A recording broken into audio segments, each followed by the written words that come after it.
This is Killer Innovations, a show about ideas, creativity, and how you can innovate. Welcome to the Innovator's Garage, where you learn to create your next game-changing killer innovation.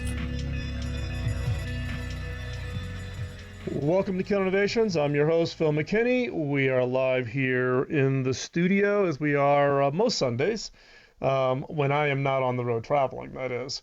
So we are also on Facebook Live. So if you're over watching on Facebook, feel free to ask your questions. I'll try to answer them during the commercial break. And the really good questions, I'll actually weave directly into the show. So this week, it's going to be me primarily talking about a topic that is a real deep personal importance to me. And then we'll have a special guest that will pop in for the final section, the final segment, to be part of a special announcement that we're making here today on Killer Innovations. So first off, before we get into the topic, I want to thank all of you, the emails that have been coming in, the postings and the sharing and the engagements over on the social media side, whether it be Twitter or Facebook or especially LinkedIn. We are pretty active over there. A lot of people are sharing the content in that we post pretty much every day. We'll put up 2 or 3 posts a day across all 3 of those social media. So follow us on Twitter, on Facebook, or over on LinkedIn. So you can just go over to killerinnovations.com, and all of the social media links are at the top of the page for the show. So today's topic is around what I call winning in the innovation economy. Now, if you go back through all of the different economic shifts that we've had, we had the industrial economy, which was the explosion of specialized manufacturing and scale. And so, in the UK, that resulted in things like factories to make clothes and factories to make parts. In the US, we saw it with factories and the invention of the assembly line with Ford and the creation of the Model T. And we've been coming out of this industrial economy, into the, what I would call the 50s, 60s, 70s, and 80s, 90s even, on knowledge and information economy. So that is the shift from manufacturing being the real source of economic growth to the role that information and data plays and knowledge plays. But what we're seeing now is that we are shifting from that information and knowledge economy over to the creative economy. And one of the things I want to talk about is a whole different range of things that impact or lay the groundwork to convince you that this innovation economy is big, it's growing, it's accelerating, and it's here today. So the first thing I want to take a look at is what I call the impact from investing in innovation. So we've all been out there and we've all looked at R&D spends, and look, my background as a chief technology officer for a Fortune 25 company in managing the innovation spend and looking at the impact of that innovation spend is one that actually is a good kind of starting point specifically for the innovation economy. And so what I want to take a look at is really this study here that shows really what I call the value from innovation. So in this case, this was a study. It's a little old. It's 2004, but it is one of the studies that I reference a lot. It's been proven out. It was very deep, with one caveat. This study had a heavy technology bent to it, so it's typically high tech, but other studies that have looked at other industries kind of fall into the same category. So in this case, 86% of all R&D spend is in what we call incremental innovations. They're, changing a feature set or slightly enhancing an existing product. And 14% on average is put into creating new offerings, new markets, and new industries. What's interesting, though, is what that impact on revenue is. So look at 14% into the new areas generates 38% of the revenue. Get that, 14% R&D spend generates 38% of the revenue. However, what is more shocking, though, is that 14% of R&D generates 61% of the margin. That's right, 61% of the margin. That's what we call the margin premium. That is, if you are doing really good innovation work, your customers will reward you with that margin premium, and it's that margin premium that drives economic growth for companies, for economic growth in industries, and ultimately economic growth on a GDP level. And so what we're going to talk about for the rest of this show is really about that 61%, that margin premium that you can get compensated in an innovation economy if you know how to compete and if you know how to win. So let's take a look at one of the byproducts of this now. Many businesses seen this. That study was from 2004 in Harvard Business Review. And now what we're seeing, though, is that companies are keenly interested in being able to get that margin premium. But a lot of companies have found themselves in the unenviable position of not investing themselves in those activities, and now have gone off and need to do innovation by acquisition. Now, I've written about this, I think, a couple weeks ago over on the blog. You can head on over to philmckinney.com, where I talked about innovation by acquisition. We've also talked about it here on the show over on Killer Innovations. And this is important. What we're seeing is this acceleration of companies who are looking to do this, quote, innovation by acquisition. Now, how prevalent of this is there? Just to quote you one statistic, 57% of all M&A deals in the last 3 years have been focusing on acquiring innovation. Now, you could jump to the conclusion that says, okay, anybody who's acquiring innovation this way did not have well-defined innovation processes, didn't have a funnel, whatever it is, right? And you could probably argue that in some cases. In some cases, some larger companies have used this as really a strategic decision. Rather than trying to invent on their own, they will acquire innovations by acquisition because they want that margin premium in order to use that margin to drive other parts of their business and to grow. Also, look, there's not enough dollars in the world. There's not enough dollars in anybody's budget to fully fund all of what you would want to do in the innovation space.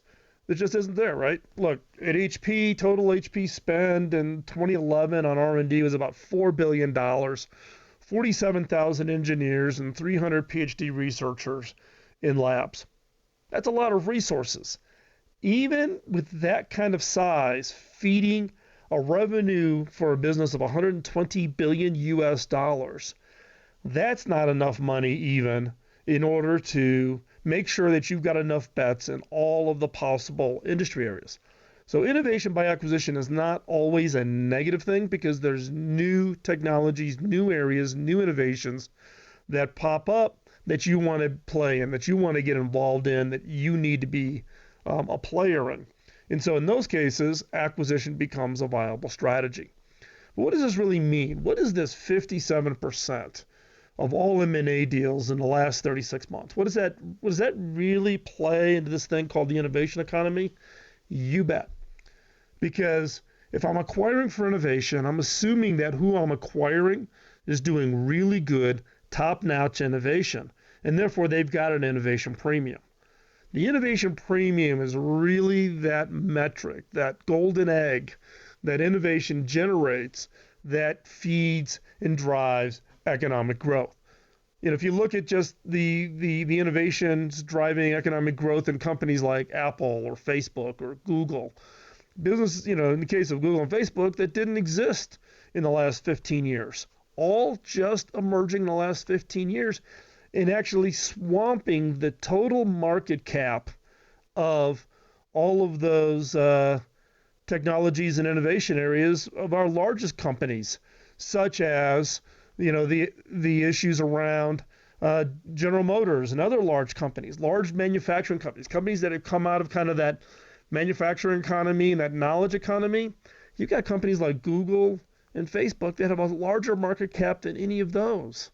So yes, this whole drive of investing smartly with the right level of innovation and generating that margin premium is what is the key driver for this innovation economy. And we are just seeing it exploding.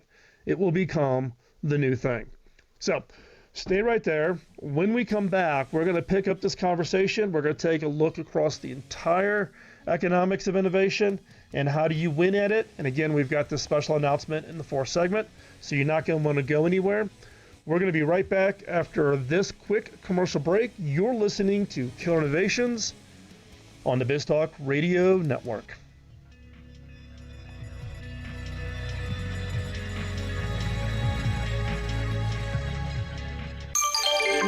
BizTalk Radio.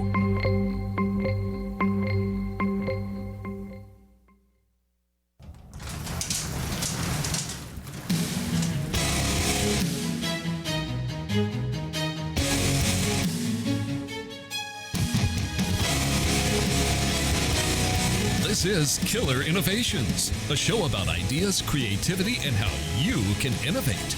Welcome to the Innovator's Garage, where you learn to create your next game-changing killer innovation. Thanks for joining us here on Killer Innovations. We are continuing our discussion to talk specifically about the whole driver and issues around the innovation economy, which is something that I am personally very passionate about, and one that I think we all need to really be aware of, because it impacts not only the organizations that we work for, but it's also going to determine and dictate what kind of jobs we are all going to have in the future.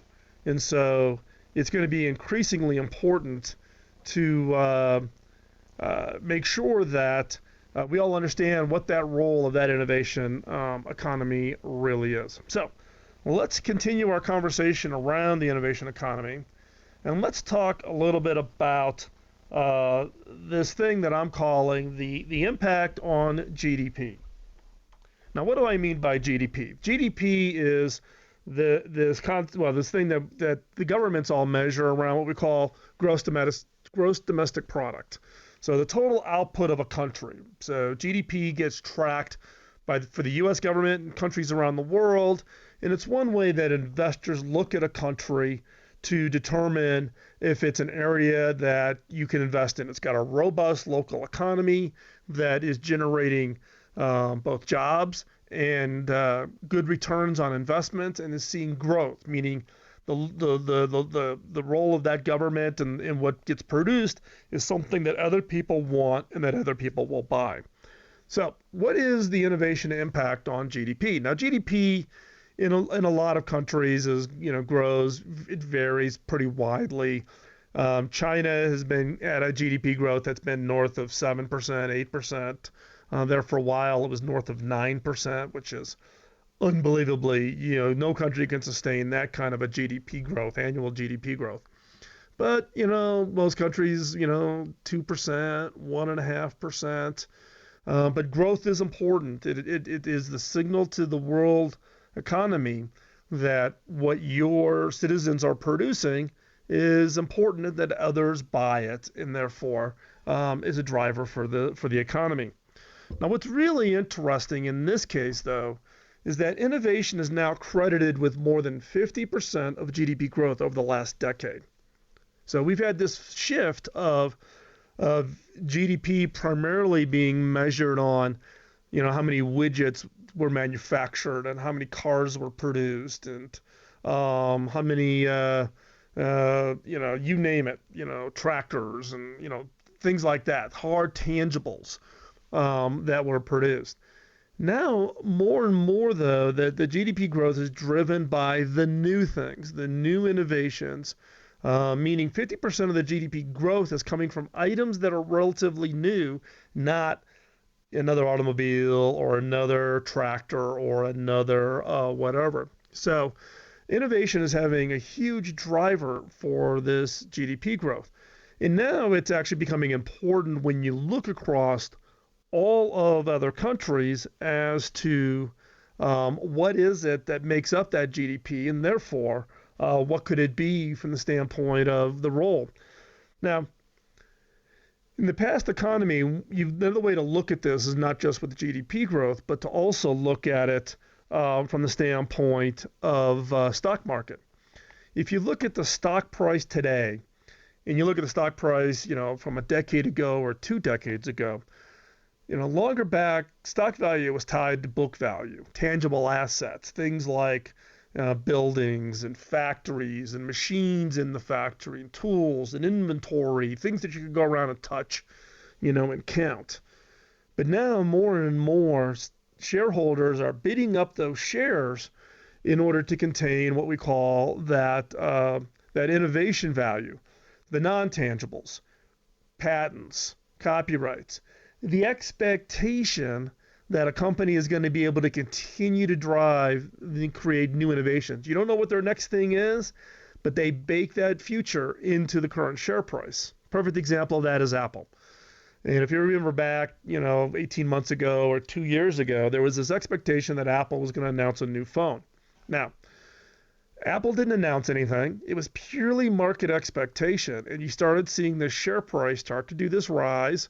You heard a lot of buzz in the press about that there's going to be this new great device that's going to come out. It didn't happen, right? Apple didn't announce that they were going to announce anything, nothing. It was all just market expectation because there was always this new thing that Apple was always coming out on a regular basis. What happened when Apple didn't release that product? The share price took a nosedive because there's this baked in inherent expectation that in the innovation economy that you're going to continuously come out with something new. And when you don't, there's this disappointment. Now, this role of it being part of the GDP growth also plays in the share price.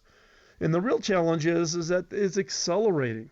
There's more and more expectations being put on to companies of that they need to be able to introduce new things and do that on a regular basis. And the pace of those introductions and the pace of what it takes to get people to go, wow, that's new, becomes harder and harder. It requires organizations to be right on top of it from the standpoint of their teams, how they organize, all those kinds of things. And so this driver for this innovation expectation puts a lot of pressure onto leaders within organizations and even leaders within governments. How do you encourage the innovation that becomes now 50% of your GDP growth? So the question that you really have got to face then really is, are you ready? Are you ready to win in this innovation economy? Are you ready, and is your organization ready? So what is it I mean by this innovation economy? It's both an individual. Are you skilled? Are you ready to contribute? It's no longer about what you can, do with your hands, do with your muscles, or do using just your past knowledge. It is about your value gets determined by the ability to generate new ideas that then can be turned into new products, new services, and that drive an innovation premium. So are you ready? Is your organization ready? It requires new management structures. It requires cultures that encourage and support innovation. It's no longer, okay, we've always done it the same way the last 20 years. We're going to continue to do it the same way. You are going to be out of business. And then in countries, it also gets down to taxes. How do you incentivize people with tax breaks, such as R&D tax credits? How does a country invest, putting pools of dollars in there, that risk capital, in order to drive innovations in new and interesting areas? And also policy. What is the policy, legislative policies, to encourage the innovation economy? So when we come back, we're going to continue on in these discussions, talking about the individuals, organizations, and we'll talk a little bit about government policies to encourage growth in the innovation economy. So you're not going to want to go anywhere. We're going to be right back. And again, we do have a special announcement here in the fourth segment, so you're not going to want to go anywhere. So we'll be right back. You're listening to Killer Innovations on the BizTalk Radio Network.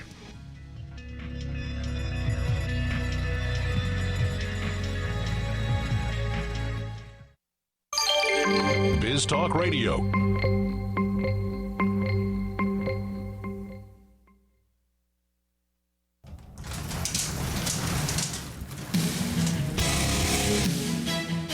This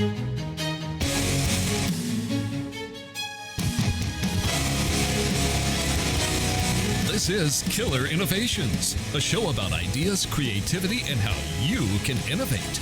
Welcome to the Innovator's Garage, where you learn to create your next game-changing killer innovation. Welcome back to Killer Innovations, but before we hop into this segment, I want to acknowledge our sponsor. Sponsors are important. It helps us as we work to create the content for you, help support that effort, work alongside of us.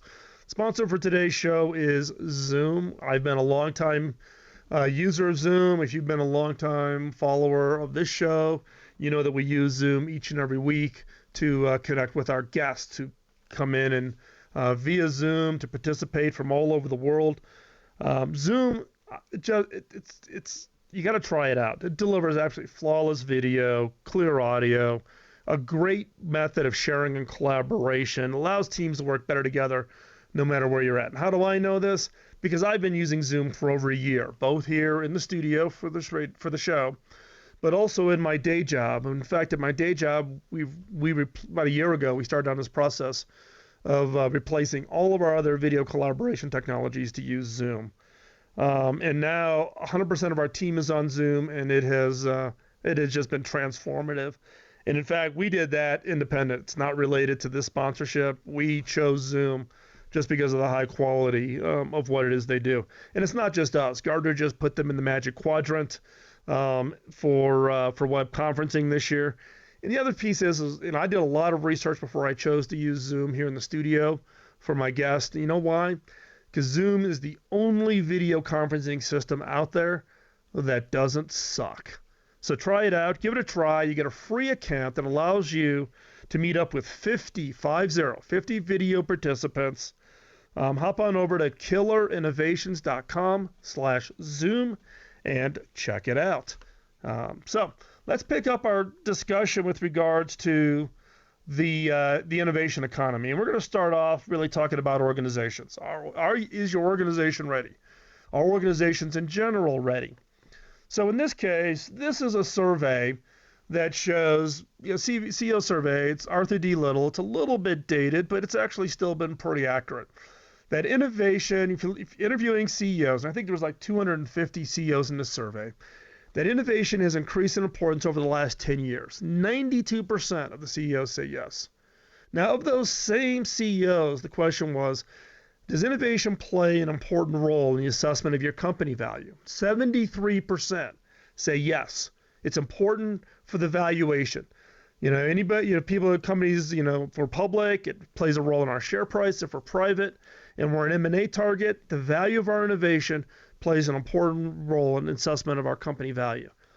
The interesting statistic here, though, is that only 35% of CEOs are confident in their ability to manage and measure innovation impact. And if you can't manage it, you can't measure it, you don't know whether or not you're doing it correctly.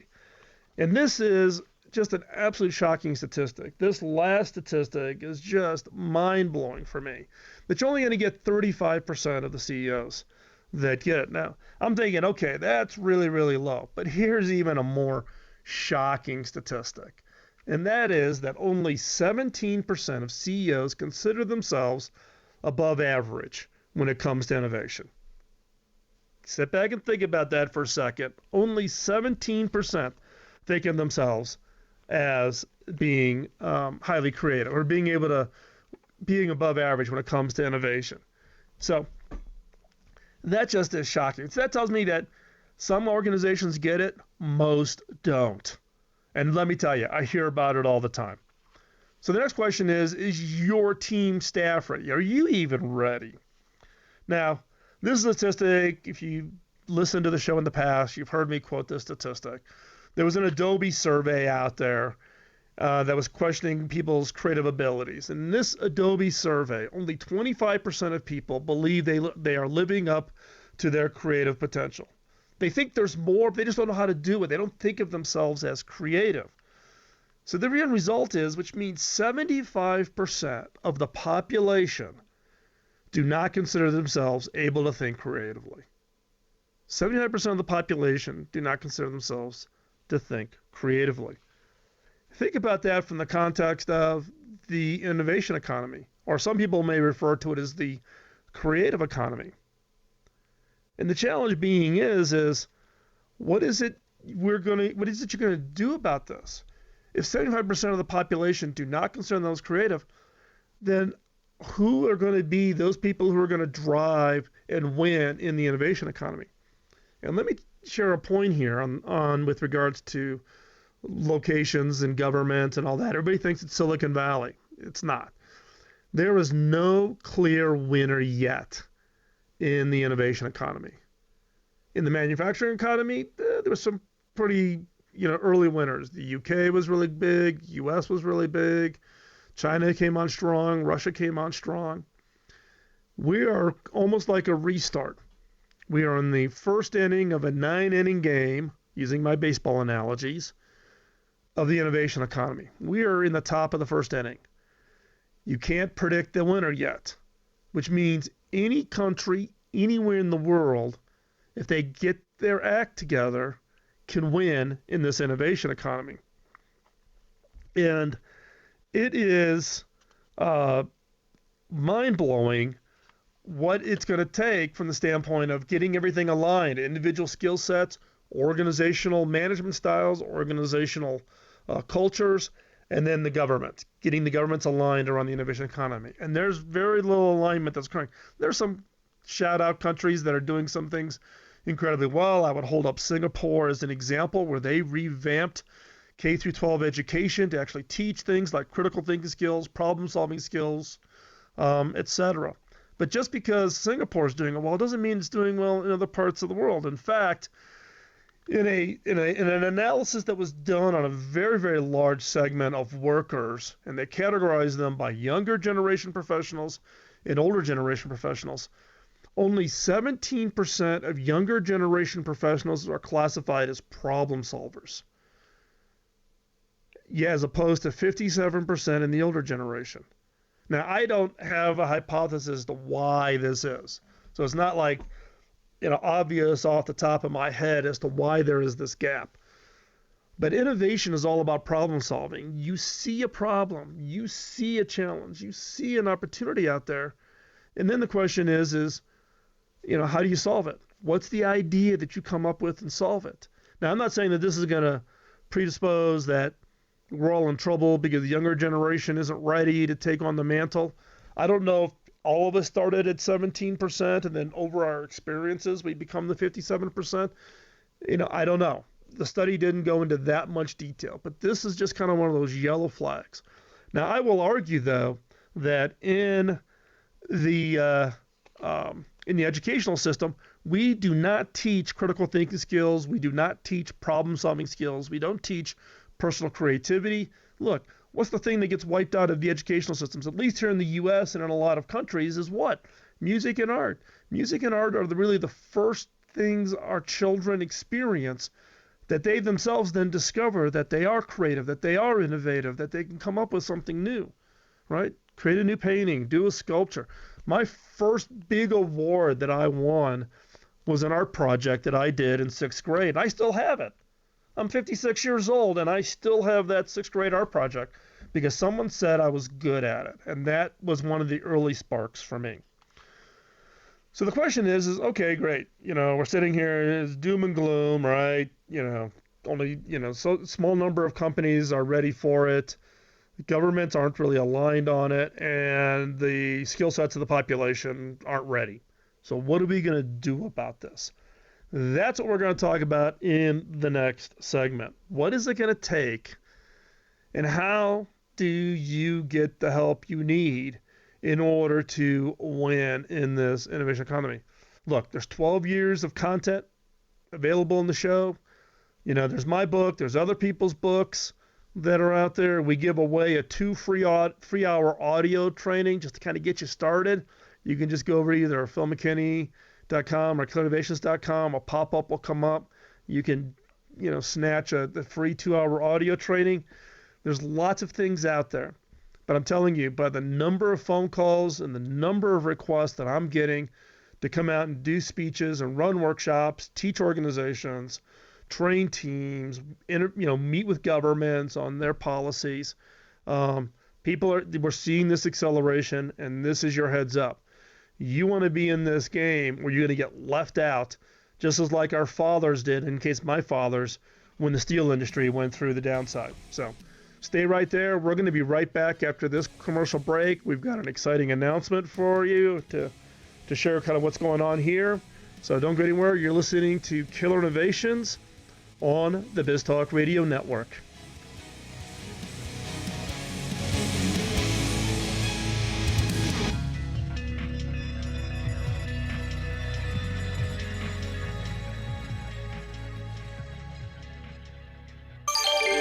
BizTalk Radio.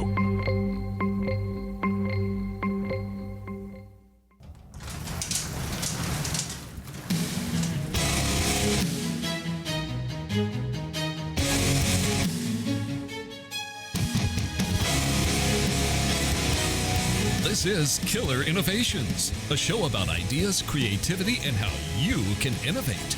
Welcome to the Innovator's Garage, where you learn to create your next game-changing killer innovation. Welcome back to Killer Innovations. I'm your host, Phil McKinney. In this segment, as I've been telling you through this entire show, we have a big announcement to make. And with that, I want to bring in our special guest for this segment. It is Mark Vericchione. Mark is an old friend of mine. He's been on the show before, and we had him on here when he was one of the founders of a company called STEMLEAD. But Mark and I have known each other for 20-some years, starting way back when I was one of the founders at a company called Telligent, based in Washington, D.C. It's a telecom company that we took it public. So, but Mark and I have known each other for quite some time, and as I've talked about in the last segment of the show, one of the things I'm seeing with this innovation economy is just this absolutely explosive growth in emails to me and phone calls to me and people wanting coaching, mentoring, consulting, come in and help them with their company. And I've got a day job obligation, right? I'm the CEO at a company. I'm fully committed to my CEO role because in that role, I run the R&D and innovation lab for a global industry. So from that standpoint, I'm driving an innovation economy with an entire industry, and I'm full in on that. At the same time, I try to accommodate as many of these requests as I get. So Mark and I were talking over the last handful of months on how to deal with this, because again, the number of requests that I'm getting is just overwhelming now. It's accelerating at such a pace, and I've seen that the economy is coming. It's impacting more and more organizations, and more organizations, such as we just talked about, are recognizing that they're not ready for it, both on an individual basis, but also on a company basis. So what we're announcing here today is the formation of a new company called the Innovators Network. Mark is actually starting this company called the Innovators Network. I have made the decision to exclusively hand over and license all of my material, including all my book that's already out, the second book that I'm just finished up the first draft on, book number 2 on the 7 laws of innovation. All of the killer questions, all of the podcasts, the radio shows, my workshops, all of my one-day seminars I do with companies, and Mark is going to run that in this new company called the Innovators Network. I am investing not only my all of my intellectual properties, but I'm also putting money into this new entity with Mark to get it started.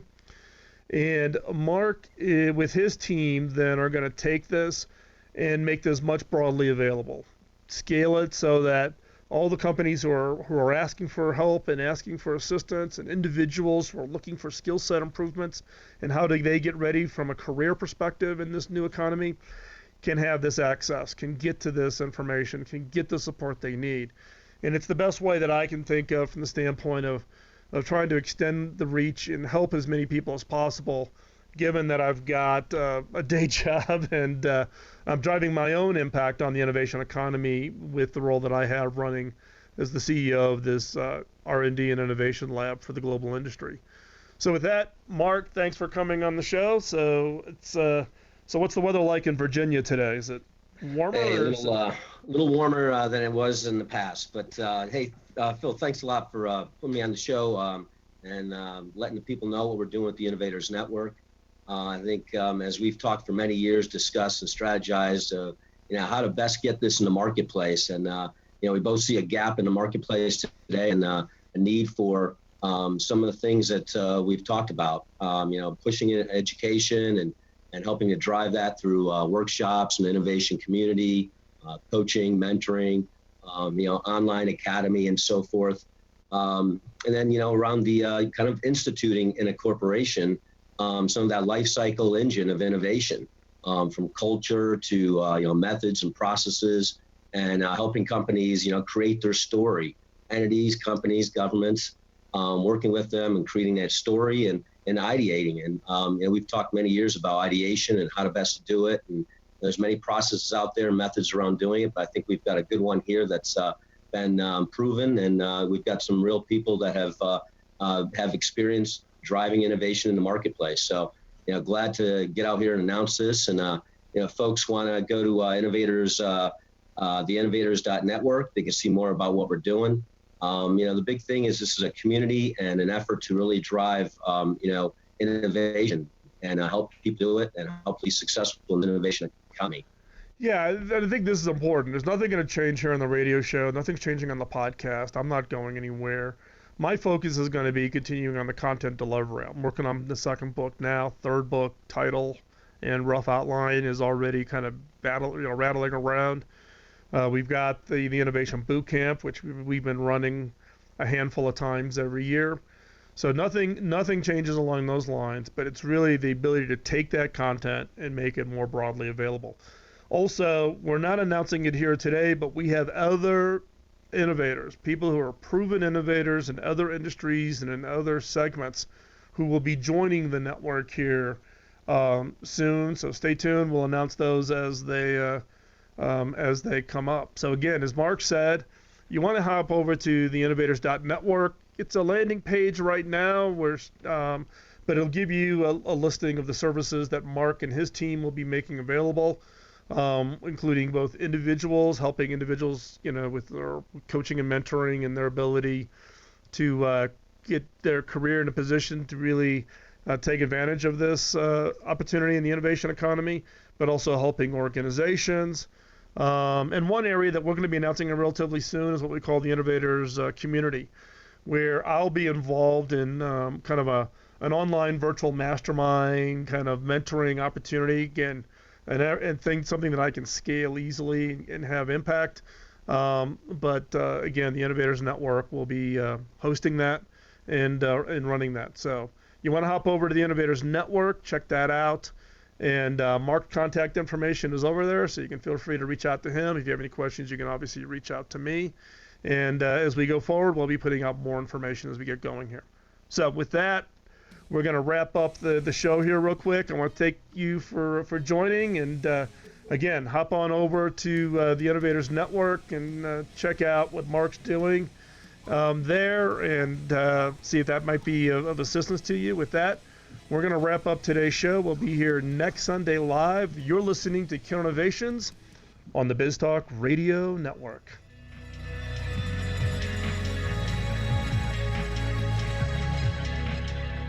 The opinions you hear on Biz Talk Radio are those of the hosts, callers, and guests, and do not necessarily reflect those of this station, Biz Talk Radio, its management, or advertisers. The information on Biz Talk Radio does not constitute a recommendation, offer, or solicitation to buy or sell any product or service. If you have any questions about Biz Talk Radio, contact us at 817-274-1609 or at biztalkradio.com. Biz Talk Radio. Autism. 1 out of every 68 children in America are impacted across every race, ethnicity, and socioeconomic group. If you aren't directly affected, someone you know is. Today's world doesn't support those on the autism spectrum. It needs hacking for us to truly welcome those who think and create differently than ourselves. We're Hacking Autism, a nonprofit charity with a mission to hack therapy, technologies, and career opportunities that improve the personal and professional lives of people on the autism spectrum. We believe that everyone can play a role in supporting those on the autism spectrum so that they can show their unique talents and abilities in this fast-paced world. You aren't powerless in this fight. Use your gifts and talents to make a positive impact. Join us in making a difference. Go to hackingautism.org to learn more. Carpenters have their hammers and saws, chefs have their outfitted kitchens, and musicians have their instruments. A craftsman's ability to do their job is dependent on having the right tools. So where does an innovator, someone who takes an idea and makes it real, find the right tools to do their job? Outfit your innovator's garage by visiting innovation.tools. Innovation.tools is an online store created by innovators for innovators. It's where you will find tested and proven tools to help you create that next great product or service. These tools include books, audio training, video training, brainstorming how-tos, and much, much more. And for a limited time, listeners of Killer Innovations will get 25% off on your first order by using the discount code RADIO at checkout. And 100% of our profits from your purchases will be donated to charity. So go to innovation.tools and create that next great innovation. Rwanda is a shining example of how the global community can come together and rebuild a country after a devastating genocide. But there is still more that needs to be done. In the rural villages, students are crowded into schools with no electricity, no running water, no internet access, and limited sanitation. Will these kids be ready to continue the rebuilding of Rwanda, or will they be dependent upon others? Through education and employment, boys and girls have an equally promising future that can transform their struggling communities. For $20 a month, a child can be educated and a community strengthened. By supporting Pioneer Education Africa, a 501c3 charity, you partner with others to provide education that will prepare a generation to take on the task of self-reliance. 100% of the proceeds received go directly to the education of the children. Visit pioneereducationafrica.com to find out more.